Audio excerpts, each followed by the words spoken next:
My name is Cian from Carlingford Oyster Company, and what I'd like to do now is just show you some really simple recipes for cooking oysters at home if you haven't done it before, to give you a bit of confidence to try it.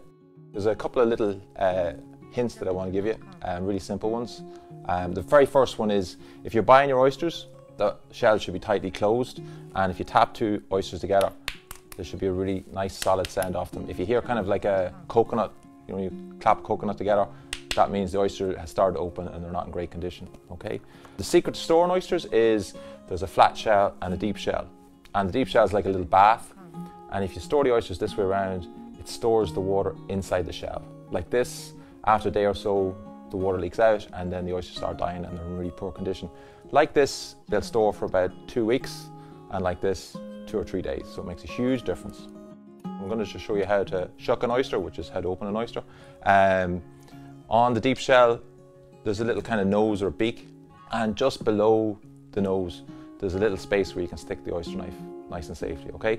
Don't hold the oyster in your left hand, put it down on your breadboard and get your oyster knife, and you can see that little space just there under the hinge. Wiggle the knife in, we twist, you hear the pop, just clean the knife, okay, and try and keep the knife as high as possible so it doesn't interfere too much with the oyster meat inside the shell. So when you take the top shell off, there should be nothing on the top shell. Okay, that's our dozen oysters opened. I'm just going to do a quick clean round and then I'll show you the dressings for the oysters. First recipe, it's basically breadcrumbs and cheese and a bit of garlic butter. The tip with this recipe is, if you mix the breadcrumbs and cheese together in a bowl, it stays really moist and the cheese doesn't really get tough when it cools down.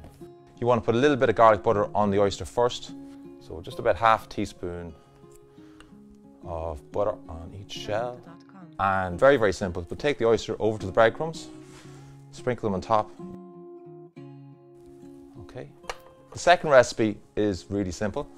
It's just garlic butter. So you just put a little bit of garlic butter on each oyster.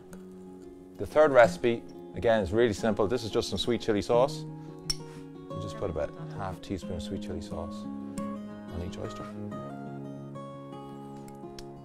Okay, that's it, finished. In the oven, about 180 degrees for about 10 minutes. That's it done.